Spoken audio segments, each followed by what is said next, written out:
At dahil nga may nag-request sa akin na manguha daw ulit ako ng tapalang at ang gawin ko daw luto ay gawin kong lumpiang tapalang. At dahil nga pala desisyon ka ay hala, pagbigi. At ngayon nga lang pala ako nakapag-try ng ganito at masarap pala. At yun na nga for today's video ay pupunta nga pala tayo ng lalauhan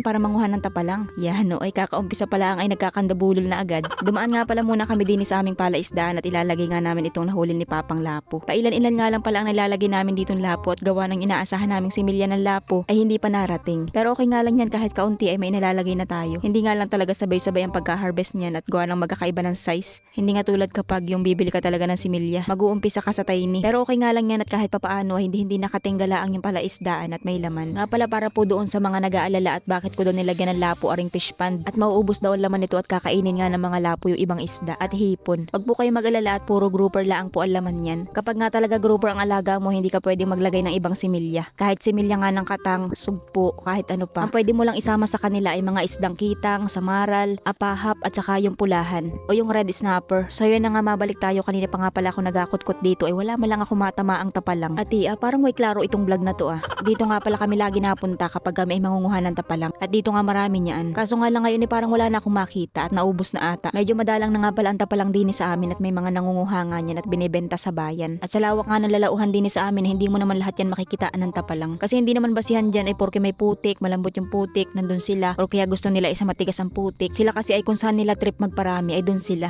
Trip-trip lang ang baga. Hindi kumbaga ay may lugar lang talaga sila na kung saan sila marami. Sa pangunguha nga pala niyan dapat ay kakadlisin mo yung putik. Malalim kasi ang baon niyan sa putik pero meron namang iba na mababaw laang. Kapag nakakita ka nga ng ganitong bagal ay magkadlis ka lang sa paligid niyan at meron kang makukuha. Pero kapag wala ay di wala. Nakita nga pala ako ng butas ng talimaras at tudukutin ko nga. Nagdala na nga rin pala ako ng pangkawit at para nga kapag nakakita ako ng ganyan ay makukuha ko. Dini nga pala sa lalauhan ay mababaw lang ang butas ng mga ganyan. Hindi nga tulad kapag sa palaisdaan ka manguhuli niyan, doon baga sa pilapil. Kapag doon ka manguhuli niyan, naku baka masira mo na lang yung palaisdaan ay hindi mo pa mahuli sa lalim ng butas. Pero sa ganito naman ay talimaras ang masisira mo. Ayan nga't nataggal na yung tangkuhong niya.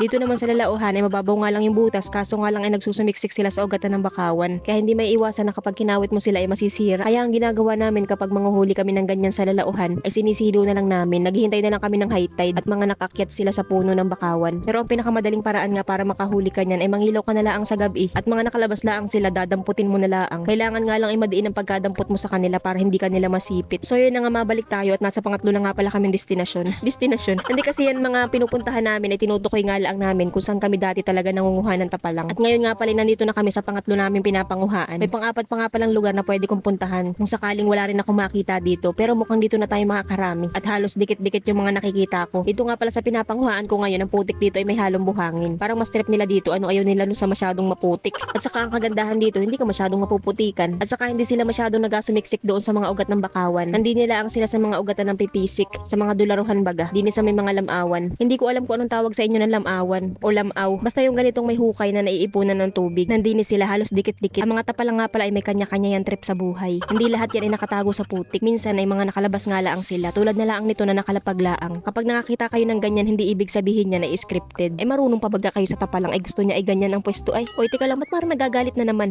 Pasensyahan nyo na nga pala at napakadalang na naman talaga ng upload natin ngayon. Hindi ko na nga maibalik yung tulad nung dati, isang araw lang ang pagitan ng pag-upload. Nagkasabay-sabay na naman ang aking gawain. At saka masama din ang aking pakiramdam at yan ang sakit ng aking lalamunan. Ako inakaubo. Hindi ko matapos-tapos i-voice over itong video. Paano ta naman ay mas lamang pa yung pagtahol ko kaysa sa pagsasalita ko. Kaya hindi matapos-tapos. Nga pala may nakita ako ditong tsinelas. Wala lang, share ko lang. Naalala ko lang kasi nung mga bata pa kami kapag kami napunta ng lalauhan ay nangunguha kami ng mga tsinelas. Nilalagay namin sa takatak o di kaya naman minsan ay pinagpapares-pares namin. Kapag pwede pa ay sinusuot namin. So yun na nga at parang kung saan-saan na naman napupunta ang istorya. Mabalik tayo sa usapan. Kapag nga pala mangunguha ka ng ganaring tapalang lalo na nga kapag dinis sa lalauhan ay mag-iingat ka sa mga putakti. Madalas kasi may mga putakti dinis sa dahon ng bakawan o di kaya sa mga dahon ng pipisik. Ay kapag nakakusit pa man din kayo ay may gigil talaga at yan ang sakit. Kaya mas mainam kapag pupunta ka ng ganaring lalauhan lalo pat magasumiksik ka sa mga puno. Dapat may taklob yung mukha mo para hindi ka basta-basta nakukusit. Pero yun na nga ako'y natatawa sa boses ko ngayon at parang lalong bumagas. Nga pala marami ako nakikita ditong mga tapalang na maliliit pa at pinipili ko na nga lang yung medyo malaki. Nga pala bihira lang kami manguha at mag-ulam ng ganito. O kahit ano pang ibang pang-ulam din sa lalauhan. Nangunguha lang kami ng pang-ulam din kapag habagat at hindi kami kami makapunta ng dagat. Nga pala marami kang pwedeng makuhang pang ulam dito, hindi lang tapalang. Pwede ka rin makakuha dyan ng bukon, talimaras, o di kaya ay balilit. Yung mga susubag na kulay itim. Marami niyan dito. Ay tamad na lang talaga ang magugutom din sa amin. Kanina pa nga pala kami nag-uuli din halos wala kaming makitang butas ng bukon. May nakita nga akong isa kaso nga lang ayan ang hirap kunin at ang daming ugat sa ilalim ng butas. Nakauwi na nga pala ako rin dito na nga ako sa ilog at hinugasan ko itong mga nakuha ko. At kukunti nga lang pala itong mga nakuha ko. At mas marami kasi ay maliliit. So yun na nga at dahil request sa atin ay gawin natin itong lumpiang tapalang kaya naman inilaga ko nga pala muna para magayat-gayat natin yung laman. At bago nga tayo magpatuloy ay gusto ko muna ulit magpasalamat sa mga walang sawang sumusuporta sa akin sa paghihintay ng mga upload ko. Salamat po sa inyo. Ngayon nga lang pala ako makapag-try ng ganitong luto. Gawa ng din sa amin kapag may lumpia, matik na ang laman niya na isdang bidbid. Para sa akin nga yan talagang the best na ipalaman sa lumpia. Pero nung mabasa ko nga yung comment na lumpiang lukan naman daw ang itry ko, ay parang na-curious nga ako kung ano bagang lasa. Ay hala, sigit atis tingan nga natin. Kunting pakulo nga lang pala yung ginawa ko at baka kapag nasobrahan ay wala na akong makuha laman.